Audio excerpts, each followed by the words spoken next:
Here's a handy little hint for you. I've got to bash in a whole bunch of little wee nails, tiny wee things, and I quite like my fingers. So hold on to it with a pair of pretty basic electrical pliers. Perfect for tapping in these little wee nails. Saves your fingers.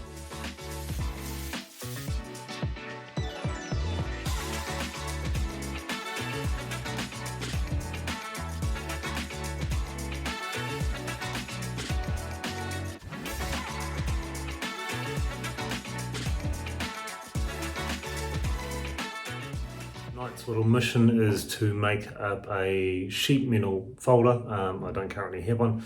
Scrounged around, found a few hinges, bolts, old spring, some leftover angle from the build of the Caravan.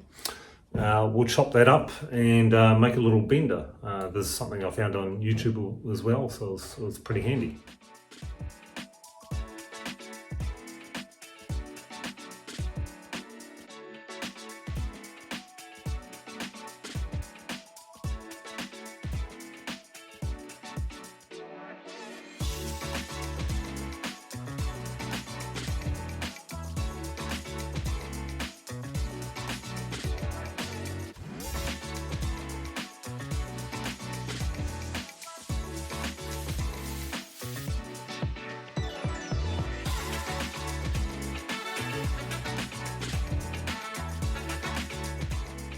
Give this thing a whirl and see if it works.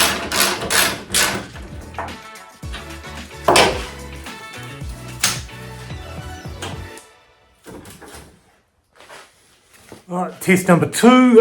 First one didn't quite bend as what I thought it would, but with a little bit extra support I think it'll be perfect, and my support acts quite nicely as a stop.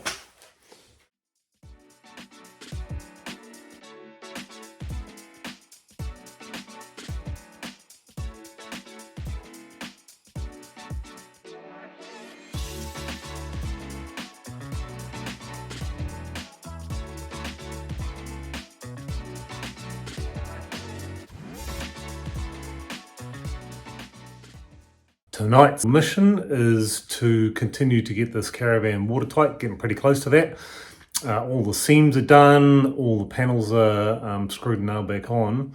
Now it's time to work on this. Be a big chunk of missing door. I'm going to reconstruct that. So I've got myself a bunch of stainless steel hinges. Do use stainless hinges if you can. Steel ones are a pain in the neck because they just rust. New door handles, some gas struts for the upper part of the door. Should be pretty cool. Barn style door. Haven't done one of these before, so be good to get it in and working. The edge of this door's got this nice little domed moulding. I cannot find that anywhere. So check the Vulcan or Ulrich panes, etc. But what I did find was some standard T-moulding, and the good thing about this, it's thick enough that what I can actually do is round the edges over on the router, sand it off. It'll look pretty much identical, so it'll really help keep that style. I'll be pretty happy with that. Oh, and the other thing is it's nice and thick.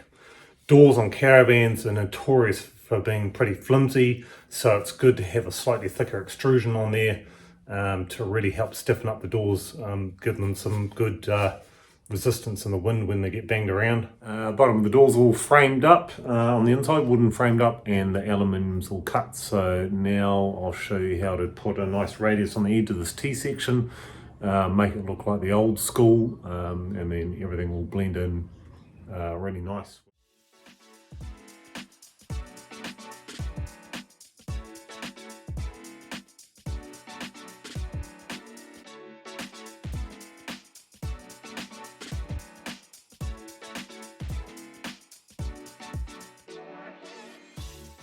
Time to put the door in. When you're setting your doors back up, do leave a good gap around all the edges. Got to remember these Caravans flex around a wee bit. In these Caravans you really need like a 5mm gap right around. The other thing I've done is stuck a couple of packers just to keep the aluminium apart, so that when we add the paint it's not going to rub in the final assembly. keeps everything pretty mint. A little bit of finishing on this door. I need to pilot drill a whole bunch of small holes for the nails, but my battery drill won't hold the small drills, won't go down far enough. So you can buy little micro chucks. They're really handy for holding drills that are sort of 1.5 mil or smaller. Little tip for working on your Caravan: if you're drilling your rivets, go get these double-sided sheet metal drills.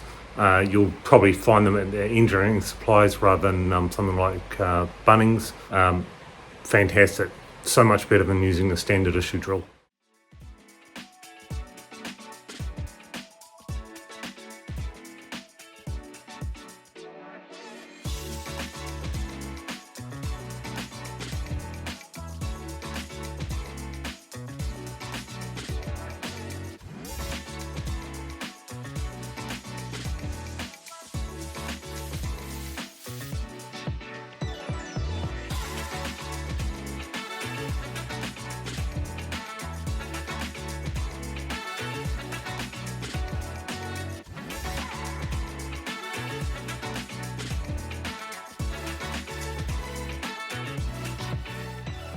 Perfect timing, just in time for the rain. It's the new sections of the door done, so a little bit of a mission this one. There's always tweaking to be done.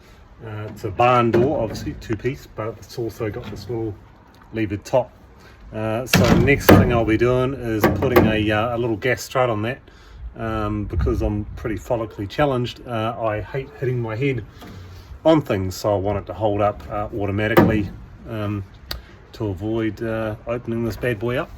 Setting up our little gas strut. Got some original fittings which I've wire brushed up.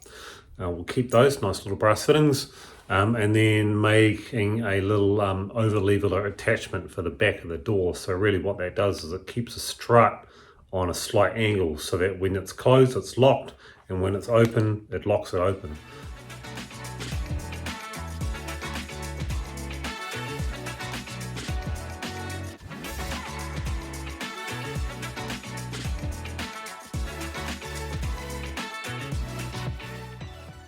One barn style door all done, and this was the cam lock or overarch type gas strut setup I was talking about. It keeps top of the door open and it keeps it closed at the same time. I'll do a close up of that in a minute. The other bonus is having the gas strut on there. When your doors are closed, it keeps the whole lot closed. Pretty nice and simple. Close-up view. So it's closer to the wall at the bottom, further away at the top. That's what gives us its leverage and keeps everything locked. Nice and simple.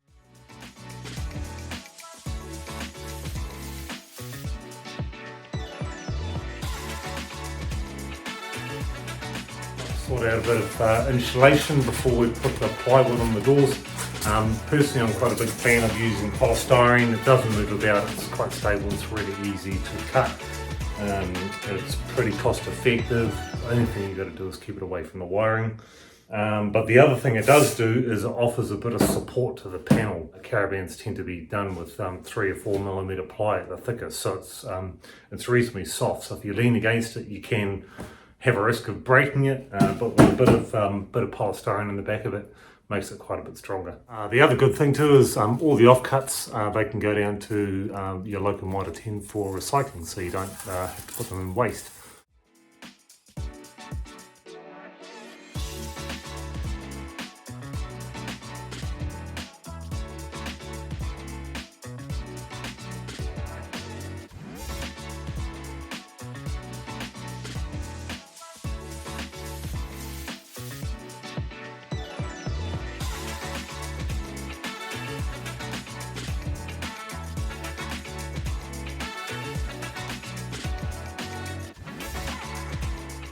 From a couple of seams on the roof and the window rubbers, I'm calling this ACC watertight. Time to move on to the interior.